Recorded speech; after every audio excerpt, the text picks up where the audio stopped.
حيا قيوما سميعا بصيرا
صدق رسوله النبي الكريم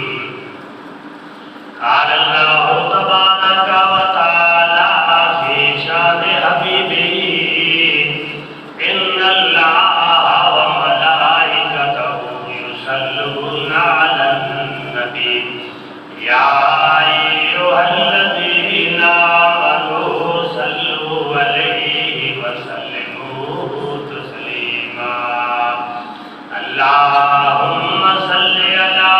سيدنا ومولانا محمد وعلى آل سيدنا ومولانا محمد وبارك وسلم وصل عليه الصلاة والسلام عليك يا رسول الله الصلاة والسلام عليك يا حبيب الله الصلاة والسلام عليك يا رحمة للعالمين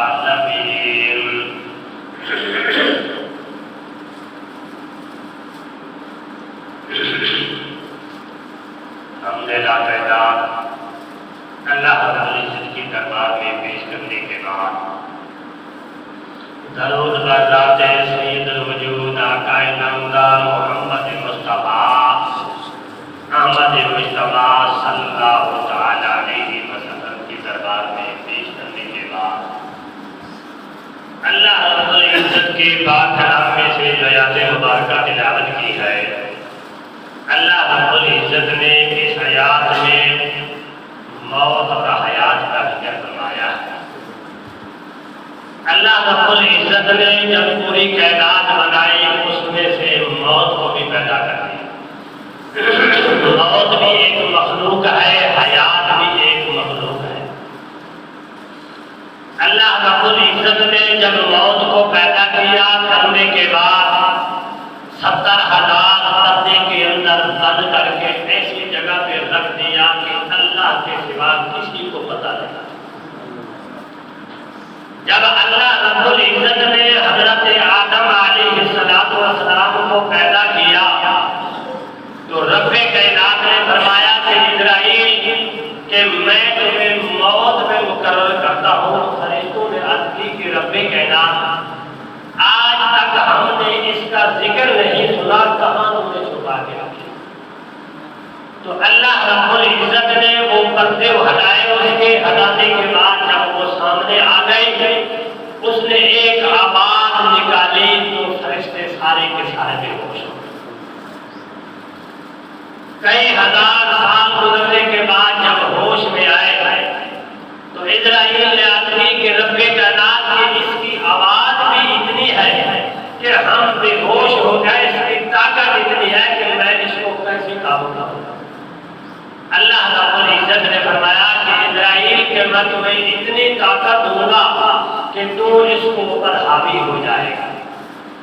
اللہ رب العزت نے اس کو یہ طاقت عطا فرمائی اور موت کو پکڑ لیا۔ پکڑنے کے بعد رب کائنات نے فرمایا کہ انسانوں کے روح قبض کرنے کے لیے یا جس چیز کے اندر میں اللہ رب العزت نے روح ڈالا ہے، انسان ہے، پرندے ہیں، جانور ہیں،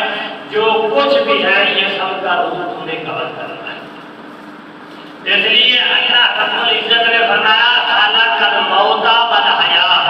کہ جس طرح میں نے پوری مخلوقات کو پیدا کیا، اسی طرح میں نے موت اور حیات کو بھی پیدا کیا۔ کرنے کے بعد میں اللہ رب العزت نے فرمایا لِيَبْلُوَكُمْ أَيُّكُمْ أَحْسَنُ عَمَلًا، کہ میں اللہ رب العزت تمہیں آزماؤں گا کہ دنیا کے اندر اچھے عمل تم کتنے کرتے ہو۔ اللہ رب العزت نے آدم علیہ السلام کو پیدا کیا، جنت میں بھیج دیا، کچھ عرصے کے بعد جنت سے نکال کے دنیا میں بھیج دیا۔ رب کائنات نے فرمایا کہ تمہاری اصل جگہ جو ہے یہ جنت ہے، اور دنیا کے اندر جاؤ، میں دیکھتا ہوں کہ کون اچھے اعمال کر کے آتا ہے، کون برے اعمال کر کے آتا ہے۔ اگر وہ اچھائی کر کے آئے گا تو مقام اپنے پر اسی جگہ پر واپس آ جائے گا، اگر وہ اچھے عمل کر کے نہیں آتا تو میں اللہ رب العزت نے اس کے لیے دوسرا مقام بنا دیا۔ یہ موت ایسی چیز ہے کہ جب رب کائنات نے پیدا فرمایا، پیدا کرنے کے بعد اسرائیل کے ہاتھ میں دیا تو موت نے عرض کی کہ اللہ رب العزت کے اگر تو اجازت دے تو میں دنیا کے اندر اعلان نہ کروں اپنا کہ میں کیا چیز ہوں اور کس لیے اللہ رب العزت نے مجھے پیدا فرمایا ہے۔ تو رب کائنات نے فرمایا ہاں تو اعلان کر۔ تو موت نے کہا کہ انا موت الذی انا بین الاخی والاخوات۔ موت نے اعلان کیا کہ دنیا والوں سن لو کہ میں وہ موت ہوں، اپنے بھائی اور بہن سے جدا کر دینے والی ہوں۔ انا موت الذی انا حبیب کل حبیب، فرمایا کہ میں وہ موت ہوں ایک دوست کو دوسرے دوست سے جدا کر دینے والی ہوں۔ موت نے اعلان کیا کہ میں وہ موت ہوں ماں اور بیٹی کو جدا کر دینے والی ہوں، باپ اور بیٹے کو جدا کر دینے والی ہوں۔ تم یہ نہ سمجھنا کہ ہمیشہ دنیا کے اندر ماں باپ کے ساتھ رہنا ہے، بھائیوں کے ساتھ رہنا ہے، رشتے داروں کے ساتھ رہنا ہے۔ فرمایا کہ نہیں، میں تمہیں الگ کرنے والی ہوں، ایک دوسرے کے ساتھ کبھی نہیں رہنے دوں گی۔ اور فرمایا کہ میں وہ موت ہوں دنیا کو تباہ کر دینے والی ہوں، قبرستان کو آزاد، قبرستان کو آباد کرنے والی ہوں، دنیا کو ختم کر دوں گی، قبرستان کو آباد کر دوں گی۔ اور جب تم قبرستان سے گزرو تو اس وقت موت کو یاد کر لیا کرو۔ جب تمہیں یہ مجھے یاد کرو گے دنیا کے اندر تم کو گناہ نہیں کر سکو گے، کہ جب تمہیں میں یاد نہیں ہوگی اس وقت دنیا کے اندر ہر قسم کے فرقوں کو فجور کرتے رہو گے۔ جب میں یاد رہوں گی تو اس وقت گناہ کرے گا تو یاد کرے گا کہ موت آ جائے گی۔ دوسرا مجالس کے اندر ایک واقعہ لکھا ہے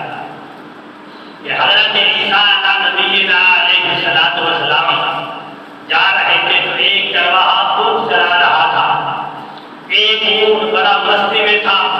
جب سردی ہوتی ہے تو اونٹ کو مستی آ جاتی ہے،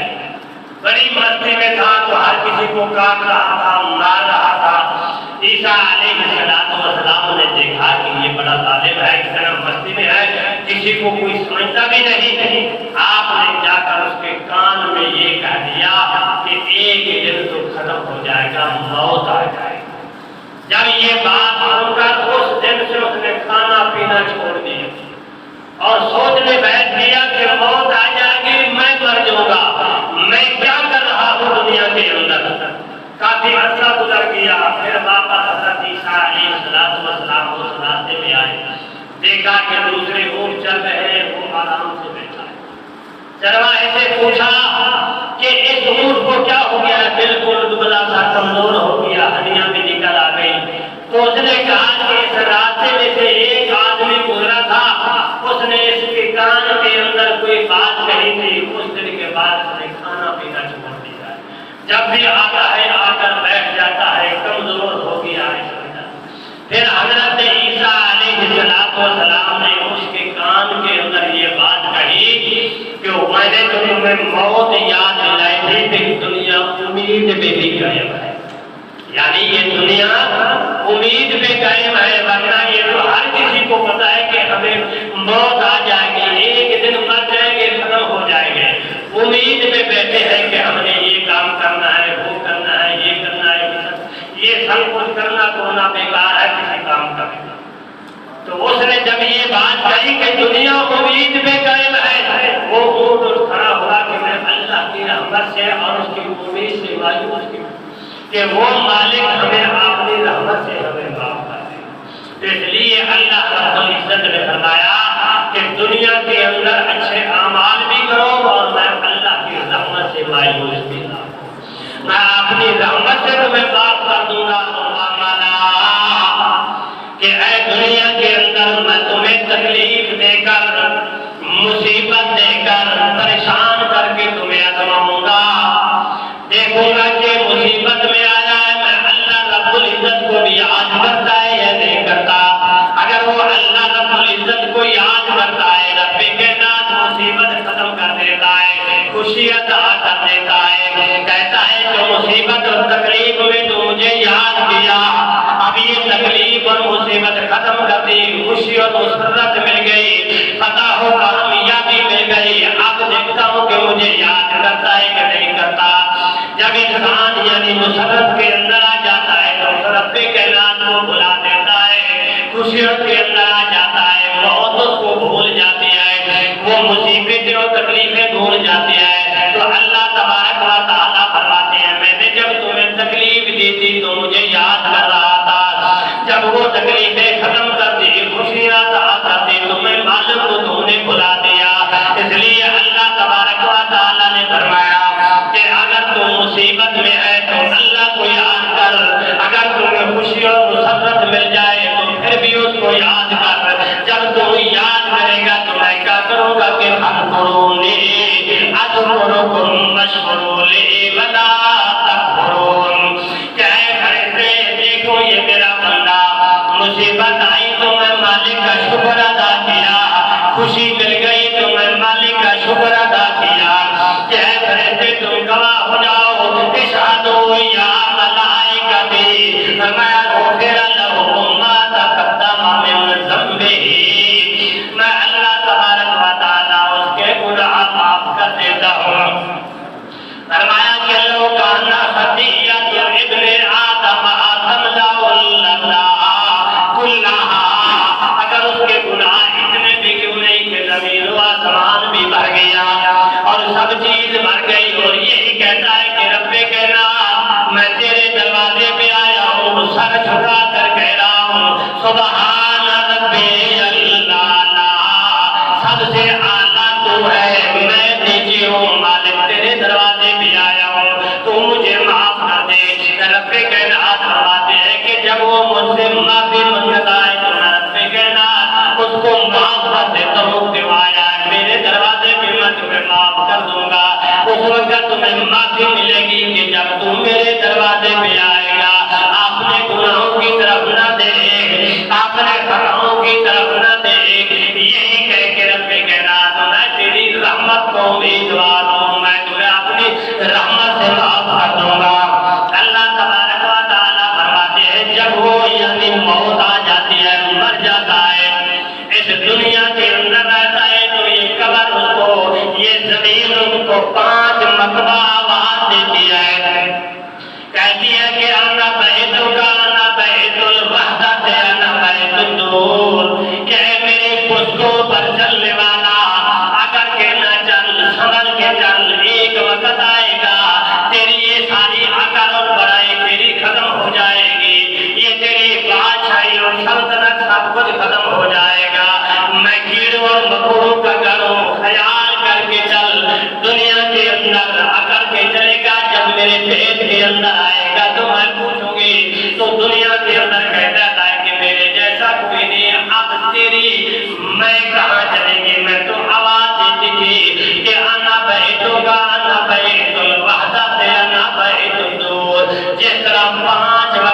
نماز مقرر ہے، وقت مقرر ہے، اسی طرح 5 مرتبہ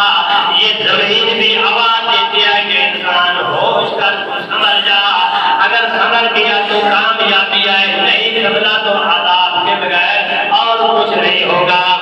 جب اس کو مر جاتا ہے، مرنے کے بعد کفن دے کے قبر کے اندر دفن کر کے آتے ہیں، میرے آقا نے فرمایا کہ جب واپس آتے ہیں قبر میں اس کا بیٹھ جاتا ہے، آواز دیتا ہے کہ مجھے چھوڑ کے جانے والے کہ اکیلے تمہیں مجھے یہاں کیوں چھوڑ کے جا رہے ہو، میرے ساتھ کوئی نہیں، یہاں تو اندھیرا محسوس ہوتا ہے، کوئی اس کی آواز نہیں سنتا۔ جب یہ آواز دیتا دیتا تھک جاتا ہے تو فرشتے آ جاتے ہیں، آ کر پوچھتے ہیں کہ اے بندہ، کہ اے بندہ، دنیا کے اندر جو تو رہا کیا کما کے آیا ہے، کیا لے کے آیا ہے، تو سب سے پہلے یہی پوچھیں گے کہ من ربک کا، تیرا رب کون ہے؟ ہر آدمی سے سوال ہوگا، ولی ہے، غوث ہے، ابدال ہے، کتب ہے، یعنی نیک ہے، گنہگار ہے، جو کوئی بھی ہے، فرشتے آ کر سوال کریں گے من ربک کا، تیرا رب کون ہے؟ اگر اس کا اللہ رب العزت کے ساتھ تعلق ہے تو وہ یہ کہے گا ربی اللہ، کہ میرا اللہ ہے۔ کہ اگر اس کا کوئی تعلق نہیں ہے تو حدیث پاک کے اندر آتا ہے کہ ہاں میں نہیں جانتا کہ وہ کون ہے، کیونکہ جس بندے کو کسی کے ساتھ تعلق بھی نہیں ہے، پتہ بھی نہیں ہے، تو وہ اس کا پتہ کیسے بتلائے گا؟ جس کے ساتھ جس کا تعلق ہوگا، کوئی آ کر پوچھے گا تو بتائے گا کہ میں اس کو جانتا ہوں، مجھے اس کی خبر ہے، تو وہ یہ کہے گا کہ ہاں مجھے کوئی خبر نہیں ہے۔ پھر پوچھا جائے گا کہ ماں دینوں کا، تیرا دین کیا ہے؟ تو مسلمان تھا یا کوئی اور فرقے کے ساتھ تیرا تعلق ہے، یا کافر ہے، یا مرتد ہے، یا منافق ہے، یا ایسا ہے، تو اسی وقت وہ جواب دے گا کہ ہاں میں نہیں جانتا، مجھے کوئی خبر نہیں کہ میرا دین کیا ہے، مجھے اپنے مذہب کا بھی پتہ نہیں ہے۔ کہ جس بندے نے مذہب کے ساتھ تعلق نہیں لگایا، اللہ کے قرآن کے ساتھ تعلق نہیں جوڑا، اللہ کے حکم کے ساتھ اس نے تعلق نہیں جوڑا، اس کو دین اور مذہب کا بھی پتہ نہیں ہے، تو پتہ نہیں چلتا۔ کچھ لوگ ایسے بھی آتے ہیں، آ کر پوچھتے ہیں یہ کام کیسے کرنا ہے، کیسے کیا جاتا ہے، ہمیں تو پتہ نہیں، کبھی تو وہ دین کے پاس آئے نہیں، کبھی وہ مسجد میں نماز پڑھنے آئے نہیں، کبھی اس نے دین کی بات پوچھی نہیں، اس کو کیسے پتہ چلے گا کہ دین کا کیا کام کرنا ہے اور کسی طرح ہم نے کرنا ہے۔ پھر تیسرا سوال کرتے ہیں کہ ما کنت تقول فی ھذہ الرجل، یعنی حدیث پاک کے اندر آتا ہے کہ ایک دفعہ تو پیارے اس کی قبر سے لے کر پیارے محبوب کے روضے انور تک اس کی قبر کشادہ کر دی جاتی ہے، میرے آقا کا دیدار کرایا جاتا ہے۔ کہتے ہیں کہ ما کنت تقول فی ھذہ الرجل، اس جوان کے بارے میں تو کیا کہتا ہے؟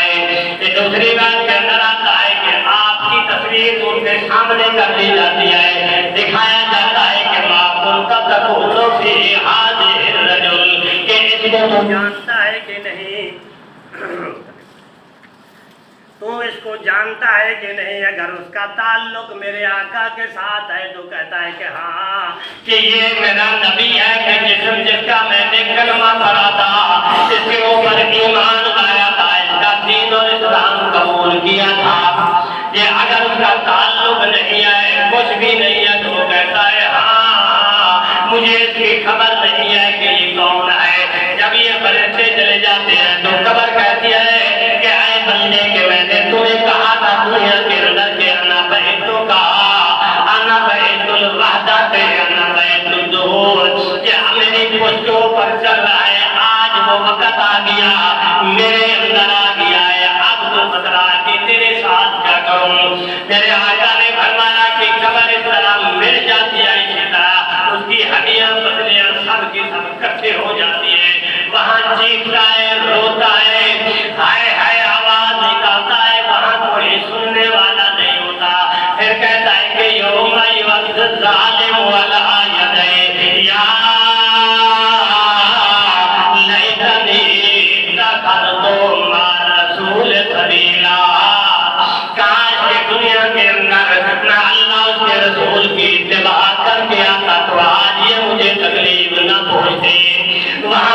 وقت اس کا بچانا بیکار ہے، کسی کام کا نہیں ہے، جو کچھ بھی کرتا رہے وہاں کوئی سنانے والا نہیں۔ اگر اس کا تعلق قرآن کے ساتھ ہے، اللہ کے دین کے ساتھ ہے، میرے آقا فرماتے ہیں کہ جب قبر کٹی ہو جاتی ہے اللہ کا قرآن ہی آ جاتا ہے۔ کیسے قرآن کہتا ہے کہ خبردار کی زمین اس کے قریب نہ آنا، اس کے دور ہٹی رہنا، کیونکہ اس بندے نے رات کی نیند چھوڑ کر میرے ساتھ محبت لگائی تھی اور دن کو بھی کام کرتا، مجھے تلاوت کرتا رہتا، صبح کے وقت اٹھ کر میرے ساتھ یعنی بیٹھ کر میری تلاوت کیا کرتا، جس نے میرے ساتھ محبت لگائی ہے۔ آج اس کو عذاب نہیں آنے دوں گا، عذاب قبر کا عذاب نہیں آتا۔ اگر اس کا تعلق قرآن کے ساتھ نہیں ہے، دین کے ساتھ نہیں ہے، پیارے محبوب کے ساتھ نہیں ہے، تو وہاں کوئی سنانے والا نہیں ہوگا۔ میرے آقا فرماتے ہیں کہ اگر وہ گناہگار بندہ ہے، فاجر کو فاجر ہے، قبر دھکا دینے کے بعد کھل جاتی ہے، ایسے عذاب والے آ جاتے ہیں، ایک سوئی کے برابر خوراک کر کے جہنم میں سے آگ آتی رہتی ہے، اس کو جلاتی ہے۔ میرے آقا نے مثال بیان فرمائی کہ مچھلی کو جس طرح پانی سے اٹھا کر باہر پھینک دیتے ہیں تو وہ بغیر پانی کے تڑپتی ہے، قبر کے اندر وہ اسی طرح یعنی تڑپتا رہے گا، قیامت تک اس کو عذاب ملتا رہے گا، اس کے لیے کوئی چھٹکارا نہیں۔ اس لیے رب کائنات نے فرمایا کہ لِيَبْلُوَكُمْ أَيُّكُمْ أَحْسَنُ عَمَلًا، کیا ہے دنیا والوں کہ میں تمہیں آزماؤں گا، آزمائش سے پورے اتر گئے تو تمہیں بہاریں مل جائیں گی۔ میرے آقا نے فرمایا کہ اگر وہ نیک بندہ ہے، اچھے اعمال کیے ہیں، اللہ اس کے رسول کے ساتھ اس کا تعلق ہے، قرآن کے ساتھ اس کا تعلق ہے، جب یہ فرشتے چلے جاتے ہیں کہتا ہے اللہ کا قرآن یعنی سفید ریش آدمی کی شکل بن دیا جاتا ہے، کہتا ہے کہ تو یہاں آرام سے بیٹھ جا، اللہ رب العزت کے عرش کے سائے کے نیچے جاتا ہے۔ حضرت علامہ جلالالدین سیوطی رحمۃ اللہ علیہ اپنی کتاب جلال الصدور کے اندر لکھا ہے، وہاں اللہ رب العزت کے دربار میں عرض کرتا ہے مولا جنت کا ایک سبز رنگ کا جبہ مجھے عطا کر اور یاسمین کے پھول بھی مجھے عطا کر دے۔ فرشتے یعنی ہرے رنگ کا جبہ لے آتے ہیں، یاسمین کے پھول بھی عطا کرتے ہیں، آ کر وہ یعنی بڑا آدمی اس کے نیچے بچھا کر کہتا ہے کہ یہاں تو سو جا، اس کے سینے پہ اور پھول رکھیوں کے اوپر سے چادر دیتا ہے، کہتا ہے کہ تو قیامت تک آرام سے سویا رہے، تمہیں اٹھانے والا بھی نہیں آئے گا۔ جب قیامت کا دن آئے گا، جب اس کو اٹھایا جائے گا، بتائے گا تو ابھی تو میری نیند بھی پوری نہیں ہوئی، تم نے مجھے اٹھا لیا۔ کہ جس کا تعلق اللہ اس کے رسول کے ساتھ ہے اور قرآن کے ساتھ ہے، اس کو یہ انعام ملے گا کہ اگر اس کا اللہ اس کے رسول کے ساتھ تعلق نہیں ہے، کوئی جوڑ نہیں ہے، دنیا کے اندر بھی اس کو ذلت ہے، مرنے کے بعد بھی ذلت ہے، جب میدان محشر میں آئے گا تو وہاں بھی ذلت رسوائی کے بغیر اور کچھ نہیں ملے گا۔ اس لیے میرے آقا نے فرمایا خلق الموت والحیات لِيَبْلُوَكُمْ أَيُّكُمْ أَحْسَنُ عَمَلًا، کہ بار بار اللہ رب العزت نے قرآن کے اندر موت کا ذکر فرمایا، کسی جگہ فرمایا کہ کل من علیہا فان، کہ ایک دن تم فنا ہو جاؤ گے، فرمایا کہ کل شیء ہالک، کہ ایک دن تم نے ہلاک ہو جانا ہے، فرمایا کہ کل نفس ذائقۃ الموت، ایک نہ ایک دن تمہارے اوپر موت آ جائے گی۔ اے بندے تم موت کو یاد کرتا رہے، تم سے گناہ نہیں ہوگا، جب تم موت کو بھلا دے گا تو گناہ کرتا رہے گا، جب موت تمہیں یاد ہوگی اللہ کا تعلق بھی تمہیں یاد ہوگا، پیارے محبوب کا دین کا تعلق بھی یاد ہوگا، پیارے محبوب کی سنت بھی تمہیں یاد ہوگی۔ جب تمہیں موت یاد نہیں ہے تو سب چیزیں بھول جاتی ہے، وہ بے پرواہ ہو کر دنیا کے اندر رہتا ہے، یہی سمجھتا ہے کہ میں ہمیشہ دنیا کے اندر رہوں گا، ہمیشہ رہنے والا کوئی نہیں ہے۔ بے شک نبی اور ولی ہو سکتا ہے، حتیٰ کہ فرشتے جو ہے وہ بھی ایک دن اس کو موت موت آ جائے گی، حتیٰ کہ یہ موت دوسرے کو تباہ کرنے والی ایک وقت آئے گا اس موت کو اوپر بھی مارتا ہے۔ یہ سب چیز جب ختم ہو جائے گی تو رب کائنات فرمائے گا کہ لمن الملک اليوم، کہ آج کس کی بادشاہی ہے، کوئی بولنے والا نہیں ہے۔ تو دنیا کے اندر ہر آدمی کہتا ہے کہ میں بادشاہ ہوں، میری سلطنت ہے، مجھ سے کوئی پوچھنے والا نہیں ہے، وہاں کوئی جواب نہیں دے گا۔ رب کائنات فرمائے گا لمن الملک اليوم، کہ آج کس کی بادشاہی ہے۔ 40 سال گزر جائیں گے، کوئی جواب دینے والا نہیں ہوگا۔ خود رب کائنات فرمائے گا کہ للہ الواحد القہار، کہ آج اس کی بادشاہی ہے کہ جس کے ناموں میں سے ایک نام قہار ہے۔ قہار ہے، اس کے بعد پھر مخلوقات پیدا ہوگی، اللہ کے دربار میں جائے گی۔ جس طرح کا دنیا کے اندر اس نے اعمال کیا ہوگا اس طرح کی وہ شکل بنے گی۔ دنیا کے اندر جو گناہ کرتا ہے شکل نہیں بدلتی، جب قیامت کے دن اٹھے گا جس کا جس چیز کے ساتھ تعلق تھا اس کی شکل اسی طرح کی ہوگی۔ تو اللہ رب العزت سے ہم دعا کرتے ہیں مولا کہ ہمیں توفیق عطا فرما کہ ہم تیرے در میں آ کر جھکے اور اپنے گناہوں کی معافی مانگے کہ رب کائنات اپنی رحمت سے ہمیں معاف فرما دے۔ وآخر دعوانا